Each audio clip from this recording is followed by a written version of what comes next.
Are we rolling?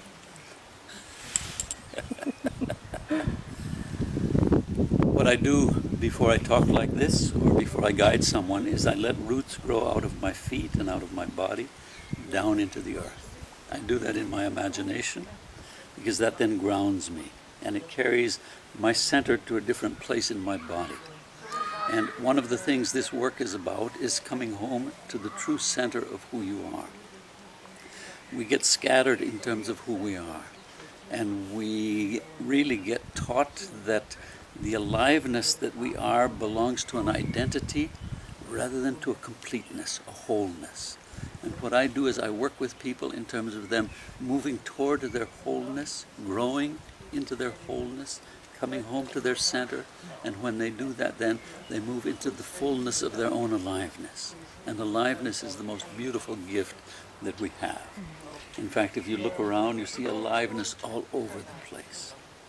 Unfortunately, in our current theoretical system, we look at things from the outside. We call it objectivity. But objectivity leaves out the inner dimension of who we are. And so we've learned to look at people. In fact, when I studied psychology at the university, what was taught to me was called behaviorism, where all we could do is look at a person's behavior, measure that behavior, and we learned that the inside is like a black box that we can never know. And to me, it felt like something's wrong here, something's missing. And even though that's what I taught at the university for a while, even though I taught behaviorism at the university, it always felt like something was wrong with it. And I didn't know what was wrong. I taught in the university for 13 or 14 years.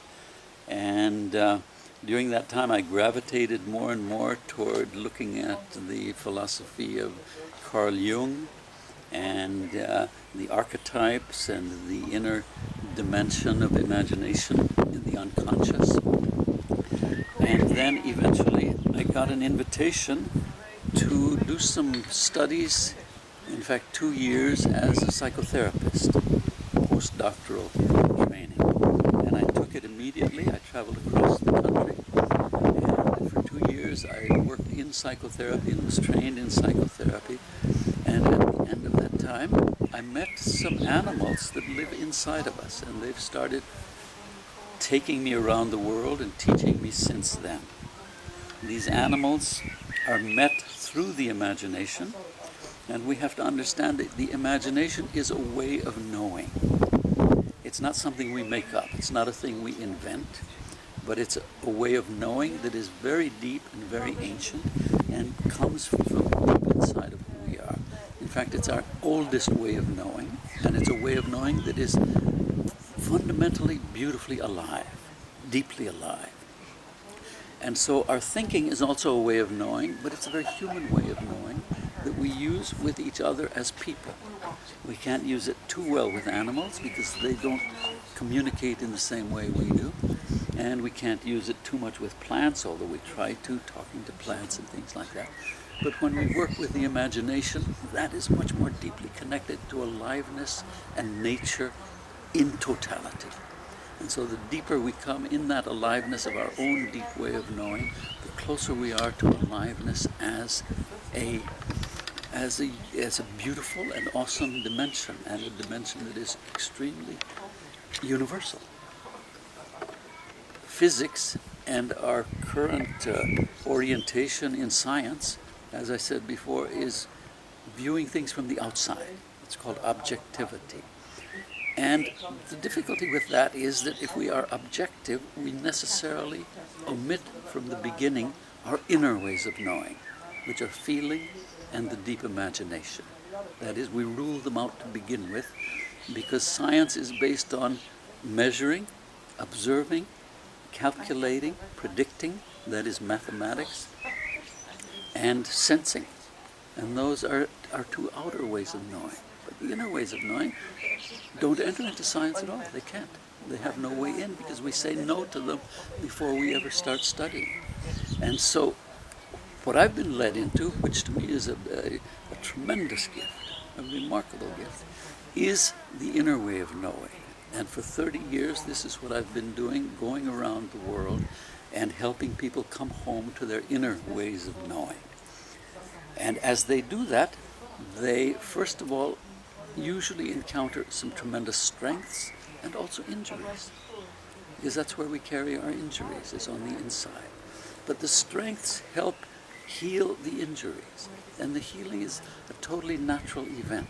In fact, the function, one of the functions of the inner way of knowing, of the deep imagination, is to heal our injuries. And so the deep imagination begins immediately working toward our healing. And we heal in layers. And what needs most to be healed is healed first, then what's healed next, and so on. So there's a deep inner knowing of the sequence in which healing needs to happen.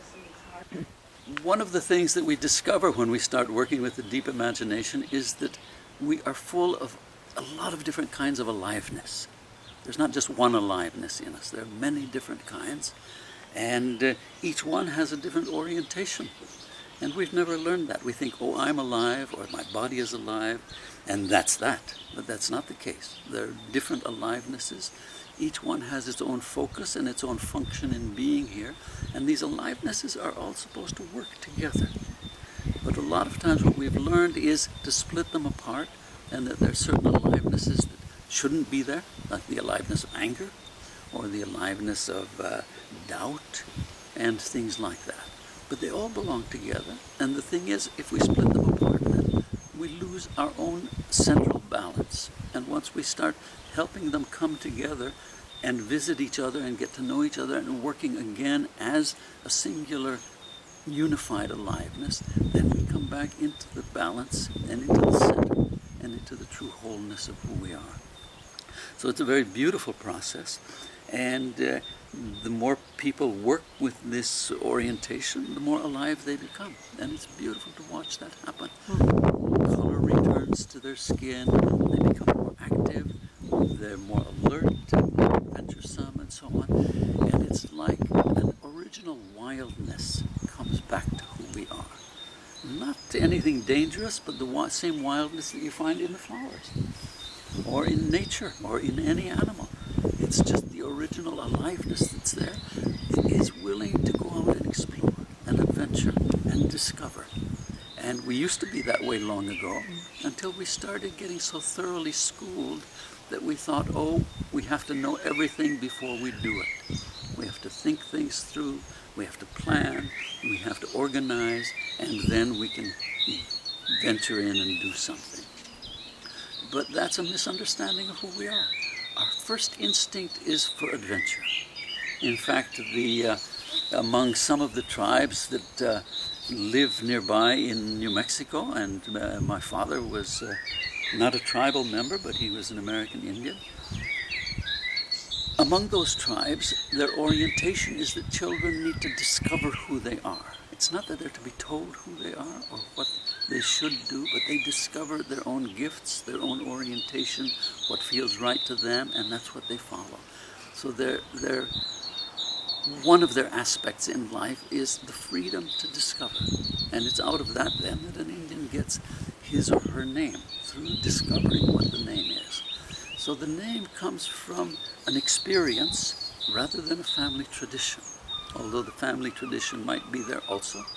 And in fact, there was a tradition among the Indians imposed by the Spaniards, as well as by some of the other cultures that came to America. But that's a whole other culture that's like laid upon top of the natural culture that was there at the beginning.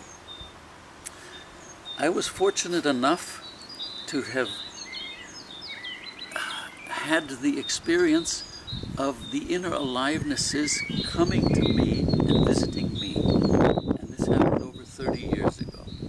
And since then, I've just been traveling around the world, helping people discover who they are from the inside. The places of these alivenesses in me are called typically the chakras. And chakra is a Hindu word that means wheel, okay? A wheel of energy. And so even that's kind of a mechanical orientation. And the deeper I've gone into this work, the more I understand it is an aliveness. And the alivenesses that met with me are beginning one down at the root of the base of the spine, the one in the belly, the one in the solar plexus, one in the heart, one in the throat, one in the forehead, and one right up here at the crown. And so these are kind of the standard core alivenesses that we are. Very vital, very basic. And these are like the core of alivenesses around which the rest of our alivenesses gather. And one of our jobs is to help these alivenesses gather, to invite them back in, to welcome them, to apologize to them if we've sent them away, to help heal whatever's going on with them. These alivenesses typically appear as animals. Not always, but usually they appear as animals. And a lot of people say, why are they animals? Why aren't they just rocks or maybe flowers or something like this? And sometimes they are rocks and flowers. But if they're animals, animals are so beautifully alive. And so what these animals show us is the aliveness that's there. And our job is not to interpret it, not to say, oh, I have a lion in my heart, that means I'm lion-hearted, but to learn from the lion itself. What's it like to be you? And in that place of inner knowing, if the lion allows it to merge into the lion, so we can explore what's it like to be this lion? What's it like to have that big head of mane and to move like a lion and to feel the power and the strength of a lion? And this long tail that gives us a kind of balance and so on. So we get to know the aliveness of the animal from the inside, not just from the outside.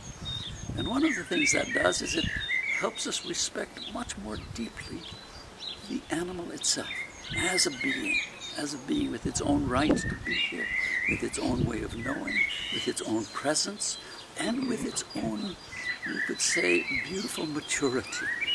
We think of wild animals as dangerous, but they may just be dangerous because we've taken over so much of the space that they live in that they have to fight in order to have their own living space.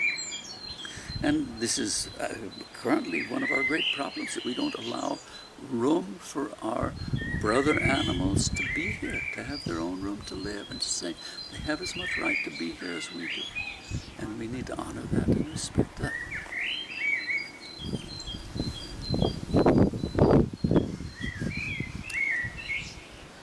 When I first met the animals, they were very fascinating.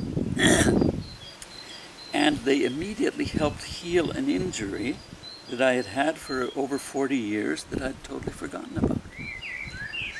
And when I met the animals, they were all big, powerful animals, eagles and bears and whales and deer, horses, things like that, except at the root place there was a little rabbit. And when they met, they gathered in a circle, and the rabbit looked around at all of these big animals and said, I don't think I belong here with you. I should be someplace else. You're all such big, powerful animals, and I'm just this little rabbit. I need to leave. As he said that, I remember it came back to me that I hadn't thought of in over 40 years, of when I first started school. I started in kindergarten. I was only 5 years old. And I was in kindergarten for 2 weeks, and one day the teacher came up to me and said, you're too smart to be in kindergarten, you belong in the first grade. She took me by the arm, took me out of the room, marched me down a long hall, opened another door, took me in there, and in this other room there were 30 children, all bigger and older than I was, and I felt terrified, I felt all alone, I felt like I needed to leave, and I tried to leave, but the teacher grabbed me and sat me back down. And this is what I remembered. I said, oh my God, how could I forget such a thing? It was so traumatizing to me. And as soon as the rabbit had spoken, all of the other animals turned to it, and each one in its turn said, you do belong with us. We want to support your being here and your growing until you're as big and as powerful as we are. And so the rabbit grew, and the next one spoke, the rabbit grew a little more, the next one spoke, the rabbit grew a little more. And after they had all spoken, the rabbit was this big rabbit sitting there, deeply content, present. And as it had been growing, I could feel draining out of me this old trauma, this old terror of having been shoved into a classroom where I didn't belong, that I had carried with me all my life. I only then realized every time I started a new class, even through my PhD program, I'd go into the class and I'd feel, I don't belong here. I should leave. These people are smarter than I am, and this isn't my place. But I didn't leave. I just sat there. And so I realized this is a tremendous injury. How could I have forgotten it? But I had. And of course, we survive by forgetting. And then when it's time for that to heal, these animals know how to do it. And so what they showed me at that time was they knew where my injuries were. They knew how to heal the injury, and they did it so easily, so naturally, with no trauma, with no effort on my part. They just took care of it themselves, and I felt changed. And after that, I just felt different. I felt something old and terrifying had left me, and I felt at home. And I felt at home in myself and in the world. And it was quite a beautiful feeling. So the very next day, I went to work, and as I said, I was being trained as a therapist. And I said to the person who came to see me, I said, today we're going to do a little different kind of therapy. They said, okay. They knew nothing about therapy. And I said, I want you just to close your eyes, focus on your heart, and invite an animal to come into your imagination. And so they did that, and suddenly here was an animal, and I said, say hello to the animal, ask what you should know from it. And we just began in that way. And what I discovered was these animals knew these people thoroughly, fully, completely, better than I did, better than they knew themselves. The animals knew where they were injured, and the animals knew how to heal those injuries. So my understanding was these animals are the therapists, not me. I know nothing about therapy, but I can help people meet the therapists that they carry inside of themselves and know how to be with them in that relationship. And what I've found since then is the relationship is vital. It is the relationship that won't stop.